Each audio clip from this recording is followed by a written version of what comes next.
बिशनपुर गांव में अपने दवाखाने में बैठ पैसे गिन रहा था वैद्य देवेन। आज तो अच्छी कमाई हुई। कल जाकर बैंक में इसको जमा कराना होगा, ब्याज भी अच्छा ही मिल जाएगा। तभी दरवाजा खोल अंदर आता है जग्गू। अरे कौन? वैद्य जी, मैं जग्गू। और तू, क्या काम है? बापू के सीने में ना बहुत दर्द हो रहा है। आप अगर एक बार आकर देखें। कहा ही तो था, तेरे बापू को ब्लॉकेज है। दर्द होने पर काढ़ा देना होगा उसे, तभी जाकर ठीक होगा। जी वैद्य जी, इसीलिए ही तो मैं आपको बुलाने आया। ओह अच्छा, इस बेवकूफ ने पैसों का जुगाड़ कर लिया। 100 रुपए का काढ़ा 1000 रुपए बताया था, अब तो और भी पैसे मिलेगा। आज न जाने किसका मुंह देखकर उठा था। वैद्य जी, ओ हाँ, चल, 1000 रुपए है ना? पिछले हफ्ते ही तो काढ़ा दिया था। आप ही ने बोला था 2 महीने कोई दिक्कत नहीं होगी। ओ वैसा होता है, फिर से काढ़ा दूंगा। और इतनी सफाई तू मांग किससे रहा है रे? गुस्सा मत कीजिए वैद्य जी, अभी तो मेरे पास पैसे नहीं, पर आप अगर जाकर बापू को अब काढ़ा पिला देते, वादा करता हूं जल्दी आपको पैसे दे दूंगा मैं। वाह, क्या बात है। वक्त बर्बाद ना कर तू मेरा, जा यहां से। पैसे बिना यहां कुछ नहीं होगा। उसी वक्त मुखिया आए वहां। अरे मुखिया जी, आप, कोई मुसीबत हुई है क्या? बेटे को खाते वक्त खाना अटक गया, खांसी हुए जा रही है। इस जग्गू से तो कुछ कमाई नहीं होगी। इस मुखिया से ही अब दाव मारना होगा। अरे ये तो भयंकर बात है, मुझे तो अभी जाकर देखना होगा। चलिए। हाँ जग्गू, अभी तू जा यहां से, अब बाद में पैसे ले आना। जा जा। दोनों तेज कदम बढ़ाकर पश्चिम मैदान की तरफ चले गए। जग्गू बस खड़े होके उस तरफ देखता रहा।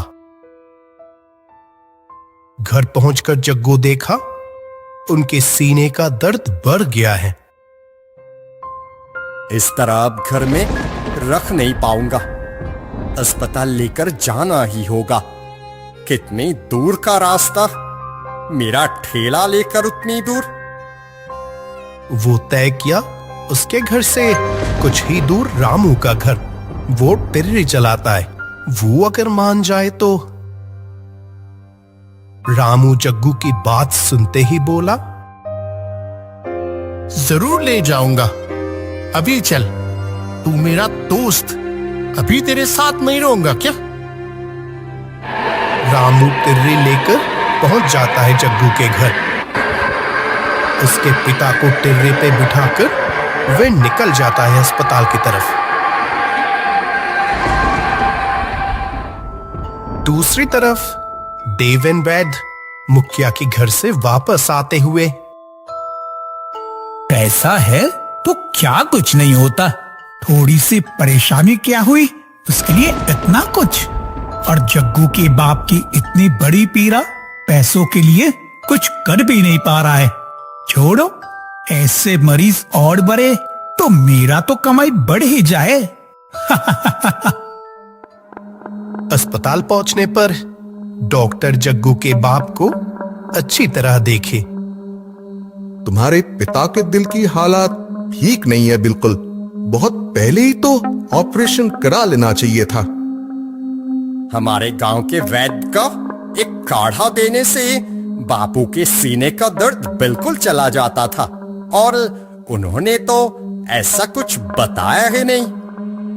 वो कैसा वैद्य है पता नहीं, जो मरीज को धीरे धीरे मौत के मुंह में ढकेल दे।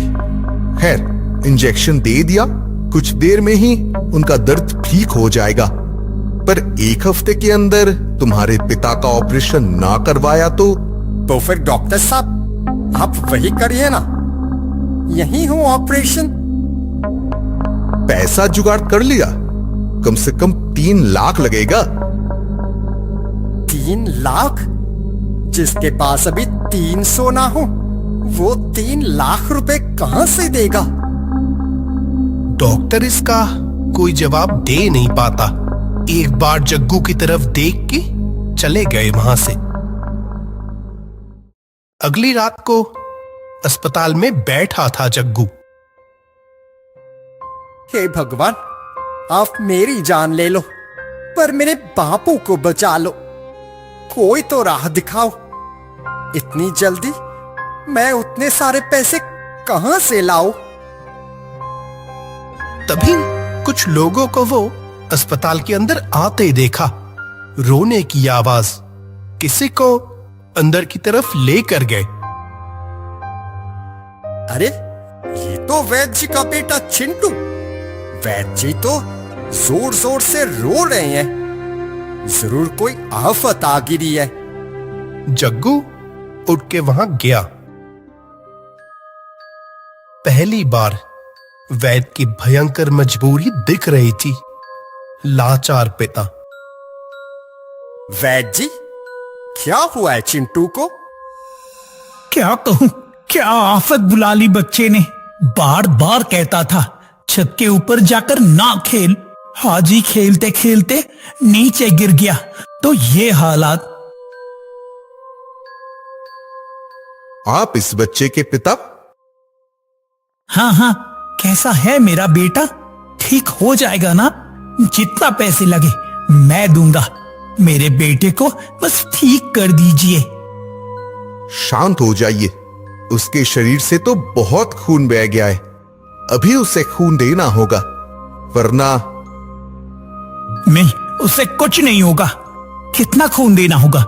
1, 2 बोतल, 10 बोतल, जितना लगे दीजिए। असल में दिक्कत अलग है। आपके बेटे का ब्लड ग्रुप O नेगेटिव, जो कि अभी स्टॉक में है नहीं, कल सुबह आएगा। पर तब तक तो काफी देर हो जाएगी। मेरा सब खून ले लीजिए ना, उसे बचाइए। आप खुद एक वैद्य होकर ऐसा कैसे बोल सकते हैं? जानते हैं ना, अगर ग्रुप 1 ना हो तो खून नहीं दिया जा सकता। वैद्य अब समझे, सच में ब्लड ग्रुप ना मिले तो चाहकर भी खून नहीं दे सकते। और उनका ब्लड ग्रुप तो O नेगेटिव है नहीं। मेरा खून तो वैसा नहीं। जग्गू वहां खड़े सब सुन रहा था। तभी उसने कहा, मेरा खून एक बार देखिए ना, मिलता है कि नहीं? वैद्य को मानो जग्गू से ऐसी बात की कोई उम्मीद नहीं थी। तू? वैद्य जी, कोई बात नहीं। अच्छा आओ फिर देखूं। जग्गू का ब्लड ग्रुप O नेगेटिव निकले। आपके बेटे की किस्मत अच्छी है। और ये जग्गू भी सच में अच्छा आदमी है, वरना ऐसे खुद से राजी नहीं होता। वैद्य निश्चिंत हुए। डॉक्टर जग्गू से खून लेने ही वाले थे। तभी अरे तुम्हारा खून तो ले नहीं पाएंगे। क्यों डॉक्टर साहब? आपने बोला था ना, मेरा और चिंटू का एक ही खून। नहीं, वैसा नहीं। तुम्हें तो एनीमिया है। उस बच्चे को जितना खून चाहिए उतना लेंगे तो तुम्हारी जान का खतरा होगा। नहीं, ये नहीं हो सकता। जग्गू डॉक्टर साहब के हाथ पकड़कर, ऐसा मत बोलिए डॉक्टर साहब। कोई अपना जब दर्द में होता है तो खुद पे क्या बीतती है वो मैं जानता हूं। आप खून लीजिए, मुझे कुछ नहीं होगा। सख्त है जान मेरी। डॉक्टर के लाख मना करने पर भी जग्गू जिद पे अड़ा रहा। अंत में डॉक्टर को राजी होना पड़ता है। देवेन वैद्य बाहर बैठ सोच रहा था, वो कितना अपराधी है जिस आदमी को कुछ दिन पहले उस आफत की रात लौटा दिया था पैसों के लिए। आज वही आदमी उनकी बेटे की जान बचा रहा है। ठीक तभी उसके सामने आता है जग्गू, चेहरा सूखा, बिल्कुल है फीका सा। वैद्य जी, चिंता मत कीजिए, आपका बेटा ठीक हो जाएगा। देवेन आंसू पोंछकर जग्गू के पैर छूने गया। जग्गू पीछे हट जाता है। अरे ये क्या कर रहे हैं? जग्गू, तू सच में अच्छा है रे। मैं तो हैवान हूं जो सिर्फ पैसा जानता है। तुझे उस रात को छोड़िए वो बातें। मैंने तेरे बापू की बात सुनी है, वो तो यही पे भर्ती है। मैं वादा करता हूं उनका ऑपरेशन मैं करवाऊंगा, मेरी जिम्मेदारी। आपने मुझे निश्चिंत किया। मेरे पिता को देखना वैद्य जी। तभी डॉक्टर ने देवेन वैद्य को बुलाया। वैद्य जी, जग्गू, तूने खून दी, कमजोर है अभी, आराम करेगा, चल। हाँ लूंगा, आप जाइए। देवेन वैद्य डॉक्टर के पास गए। चिंता मत कीजिए, आपका बेटा अब महफूज है। पर क्या? आइए मेरे साथ। डॉक्टर जहां लेके गया और देवेन ने जो देखा उससे तो उसकी पैरों तले जमीन खिसक गई। अस्पताल के बेड पर मरा पड़ा है जग्गू। उसे अनीमिया था, बार बार खून देने से मना किया था, पर मेरी कोई बात ही नहीं सुनी। ज्यादा खून चला गया शरीर से। मैंने कोशिश करके भी बचा नहीं पाया। डॉक्टर देवेन वैद्य को और भी कुछ बोल रहा था, पर उसकी कानों में कुछ नहीं जा रहा था। बस जग्गू का फीका चेहरा सामने आया। वो आखिरी बात कानों में गूंज रही थी। मेरे पिता को देखना वैद्य जी। देवेन का सीना भर उठा एक भयानक से पछतावे से, अपने किए गए कर्मों के लिए।